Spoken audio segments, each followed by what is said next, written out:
Hey, there, I'm Emma. My story starts when I was 27, at a friend's birthday bash. That's where I first locked eyes with Jake. He stood out in the crowd, tall and with a smile that could light up a room. He worked in finance, something with stocks, I guess. He approached me with a confidence that was hard to ignore, and we hit it off instantly. It was all laughs and shared interests. I remember thinking, wow, this guy is something special. We started dating, and it was like living a fairy tale. Jake was all about grand gestures. I'd find bouquets of roses at my doorstep, surprise dinner dates at fancy restaurants. He was full-on Prince Charming. But it wasn't just the material stuff. He had a way of making me feel like I was the only person in the world. But looking back, there were signs I wish I hadn't ignored. One evening, as he handed me yet another extravagant gift, I tried to protest. "Jake, this is too much. You really don't have to," I said, feeling a bit overwhelmed. He just chuckled, "Emma, nothing's too much for you. I want to give you the world." It was sweet, but a bit intense. Fast forward a year, and we're getting hitched. Our wedding was a dream, beautiful venue, perfect dress, the works. But amidst the celebration, I caught glimpses of something else. Jake's mom, Evelyn, was there, of course. Dressed impeccably, she had this air of superiority. She made comments on everything, from the flower arrangements to the way I held my bouquet. "Emma, dear, make sure you're smiling properly for the photos," she'd say with a critical eye. It felt more like a photo shoot than my wedding day. After the wedding, things took a turn. Jake's obsession with material possessions became apparent. He bought an expensive car, but it was more a trophy than a vehicle. I once suggested we take it for a spin. "Emma, we can't. It's not just a car. It's a status symbol." "What if something happens to it?" he said, almost panicking at the thought. It felt ridiculous. This car, meant for driving, was just sitting there, untouched. Another time, we argued about it. "Why have it if you never use it, Jake? It's just sitting there, gathering dust." He retorted sharply, "You just don't get it, Emma. It's about status, about showing the world who we are." It was like talking to a wall. Our conversation started to feel hollow, more about things than us. Visiting Evelyn's house was like stepping into another world. She lived alone, but her place was filled with expensive and used stuff. Everything was covered in sheets, like they were too precious to be exposed to air. I remember asking Jake about it once, "Why does your mom cover everything? It's creepy." He shrugged, "She says it's to keep them in mint condition. You know how she is about her things." It hit me then, Jake's obsession with material things wasn't just his, it was a family trait. I felt like I was living in a museum, not a home. The warmth we had was replaced by cold, hard things. And the worst part? I was starting to feel like just another one of Jake's prized possessions. One evening, I came home to find Jake standing in the living room, admiring a new, absurdly expensive-looking vase. "Emma, check this out. It's a 19th century antique. Cost a fortune, but it's worth every penny," he said, his eyes gleaming with pride. I looked at the vase, then back at him. "Jake, where are we even going to put this? It doesn't fit with anything we have." He shrugged off my concern. "It's not about fitting in, Emma. It's about having the best. You need to start appreciating these things." His tone was dismissive, like my opinion didn't matter. This wasn't the Jake I married. Then there was the incident with the living room furniture. Jake brought home a set of chairs and a sofa that looked more like art pieces than something you'd actually sit on. I remember saying, "Jake, these look great, but are they even comfortable? Our old couch was so cozy." He fired back, "Comfort? Emma, you need to see the bigger picture. This is designer furniture. We can't just think about comfort." I tried sitting on one of the chairs, only to get a stern look from him. "Careful. Do you know how much that costs? We can't risk damaging it." Our conversation started to revolve around the price and prestige of things, rather than our day-to-day life. It was all about what we owned, not how we lived. I felt like a visitor in my own home, tiptoeing around these expensive treasures. The dining room was another example. Jake replaced our old dining table with a massive, ornate one that looked like it belonged in a castle. "Jake, this table is huge. It's just us two. Why do we need something so grand?" I asked, feeling out of place in my own dining room. He just laughed. "Emma, you need to think big. This is how successful people live." I missed our old table. It had scratches and stains, sure, but each one had a story, a memory. This new one felt cold and impersonal. The final straw was the art. Jake started buying paintings. I'm no art critic, but even I could tell they were more about price tags than passion. "Another painting, Jake? Do you even like these?" I questioned, staring at the latest addition to our gallery. He responded, almost robotically, "It's not about liking, Emma. It's an investment. It shows we have class." I realized then that our home wasn't ours anymore. It was a showcase for Jake's wealth and status, a place where things mattered more than people. It was around this time that things between Jake and me really started to unravel. We were drifting apart, and it felt like we were living completely separate lives under the same roof. One day, I tried to have a heart-to-heart with him. I found Jake in his office, surrounded by his precious collections. "Jake, we need to talk," I began, feeling a knot in my stomach. This isn't the life I envisioned for us. Our home feels like a cold gallery. He barely looked up from his papers. "Emma, that's just how it is when you move up in the world. You need to adjust." His words stung.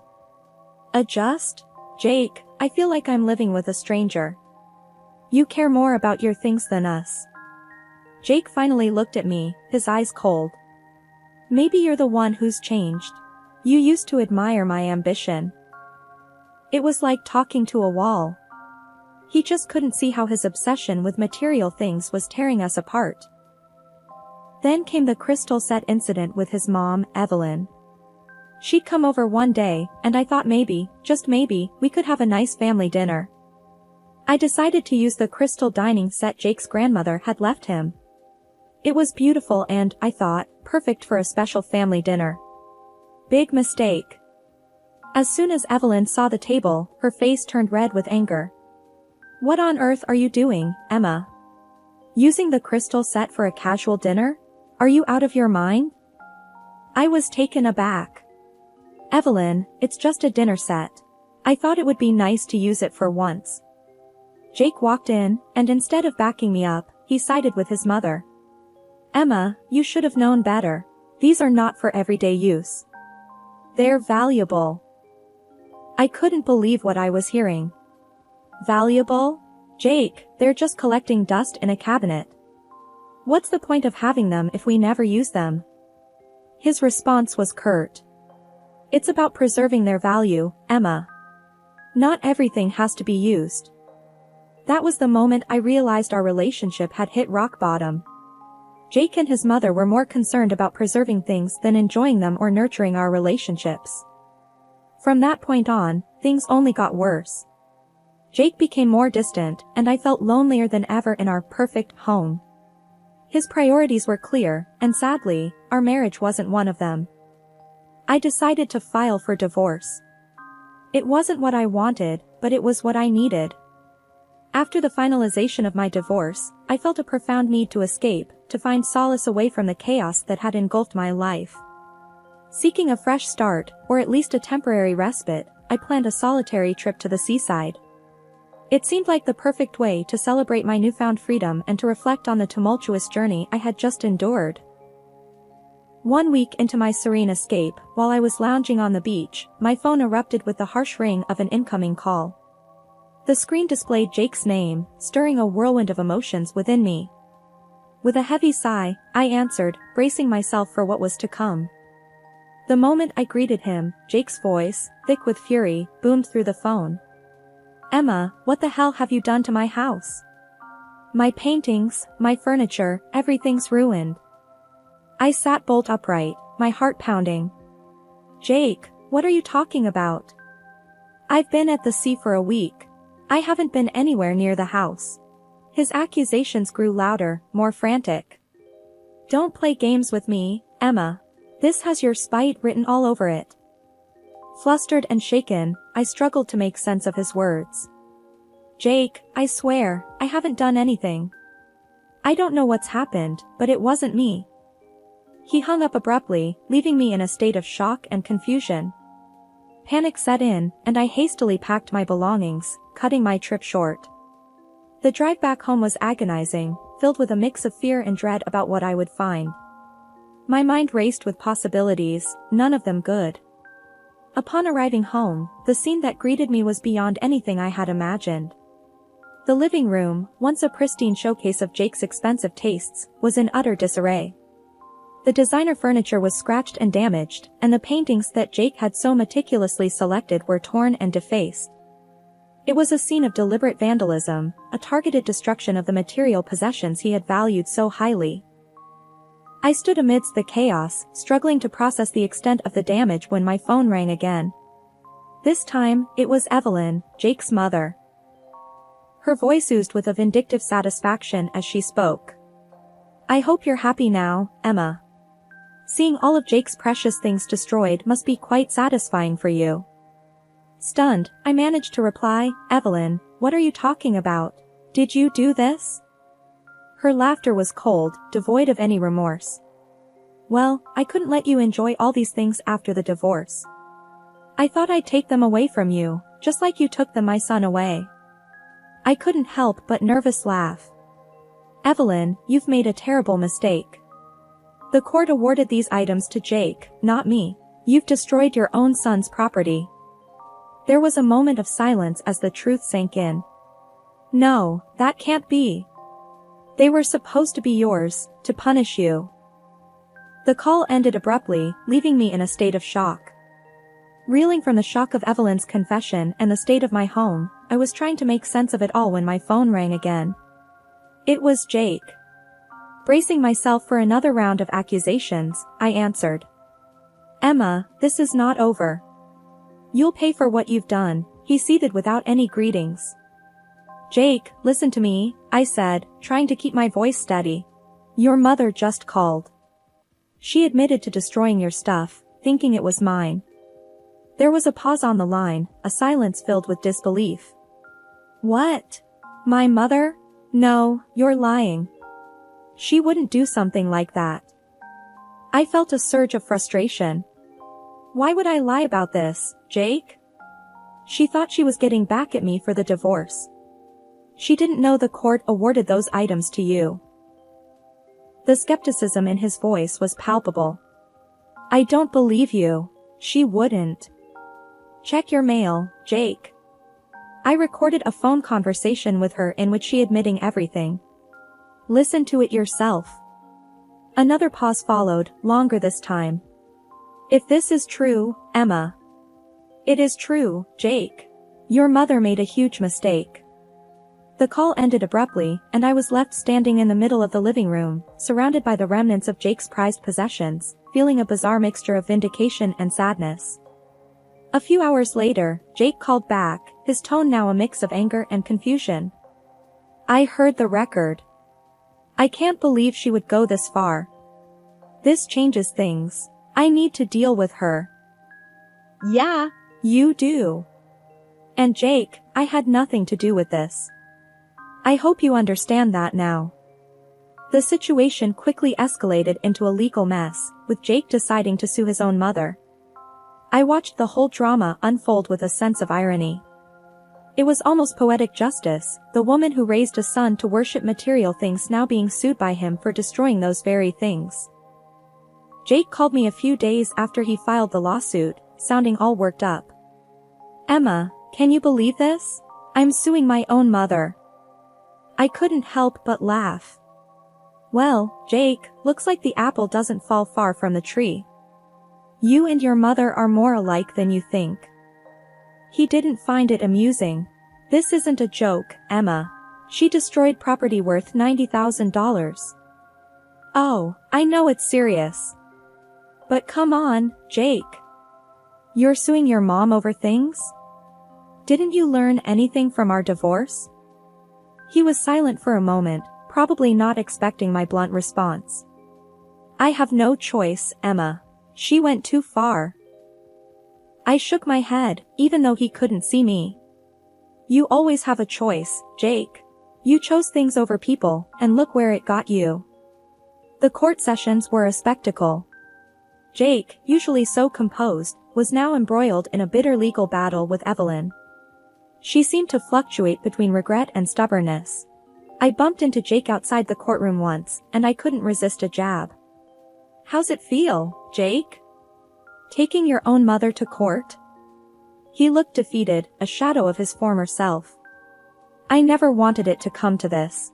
I scoffed. What did you expect?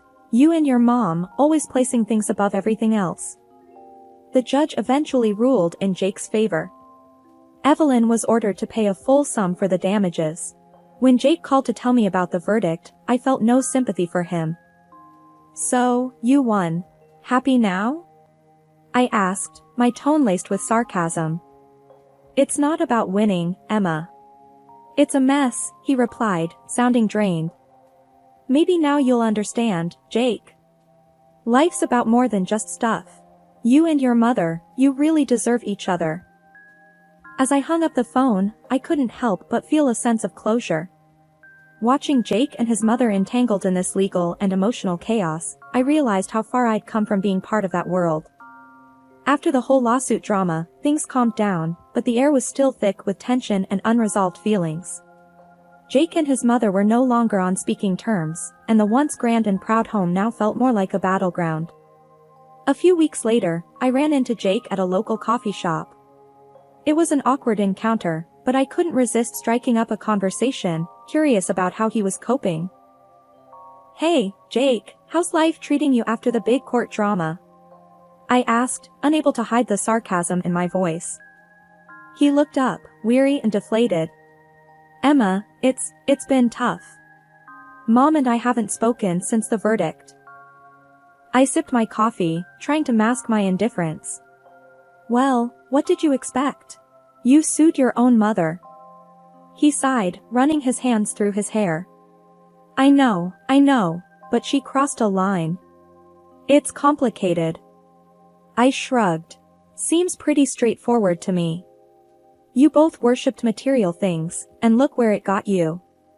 Jake looked down, the weight of the situation sinking in. I guess I never realized how far we'd gone until it was too late. I couldn't help but feel a hint of satisfaction seeing him finally confront the consequences of his and his mother's actions. Sometimes, Jake, you have to lose things to understand their true value. And I'm not just talking about money or stuff. He nodded, a somber look in his eyes. I've been thinking a lot about everything. About us, about my mom, about what really matters. It's a hard lesson to learn, I replied, finishing my coffee. But maybe now you can start focusing on what really counts in life. As I stood up to leave, I looked at Jake, once so proud and confident, now humbled by his own actions. Take care of yourself, Jake. And maybe try caring about people more than things. Walking away, I felt a sense of closure. The whole ordeal had been a roller coaster of emotions, but it also served as a stark reminder of what happens when material possessions take precedence over relationships. It was a chapter of my life that I was more than ready to leave behind. After everything that had happened, my life took a turn for the better. I became tougher, more determined, and I relished the freedom I had gained from the shackles of my former life. I had no regrets, no sympathy for Jake or his mother, and I was enjoying every moment of my new, simpler life. One evening, while having a casual dinner at my comfortably modest home with my friend Sarah, the conversation turned to Jake and his mother. Can you believe Evelyn had to get a job to pay back the 90 grand she owes Jake? I said, shaking my head in disbelief but with a smirk on my face. Sarah laughed. It's like a soap opera, but you can't make this stuff up. She really shot herself in the foot. I raised an eyebrow. I know, right? After all her high and mighty act, look where she ended up. Working to pay off her own son. It's karma at its finest. Sarah nodded in agreement. And what about Jake? How's he handling all this? I shrugged, taking a sip of my wine. Who knows? Who cares? They're both out of my life, and that's all that matters. I've got my peace back, and that's priceless. We both chuckled, relishing the irony of the situation. The conversation moved on to how different my life was now, devoid of the luxury but filled with real comfort. You know, I love your place. It's so, you. No fancy stuff, just real, lived-in charm, Sarah remarked, looking around appreciatively. I grinned, feeling a surge of pride. Thanks, Sarah. That's exactly what I was going for. A home, not a showroom. It's amazing to live in a place where I can actually touch things without worrying about their price tag. We spent the rest of the evening chatting and laughing, a stark contrast to the tense, uncomfortable gatherings at my old house. It felt good to have a space that was truly mine, reflecting my personality, not my social status. As Sarah left, she said, "You seem so much happier now, Emma. It's like you've finally found your place." I smiled, feeling a deep sense of contentment. I have, Sarah. I really have. I've learned that happiness isn't about owning things, but about living life on your own terms. That night, as I sat in my cozy living room, I felt a deep sense of peace. I had escaped a life where material possessions ruled and entered a world where simplicity and comfort were my treasures. I had no regrets, only gratitude for the lessons learned and the new path I had chosen. This was my new beginning, and I was embracing it with open arms.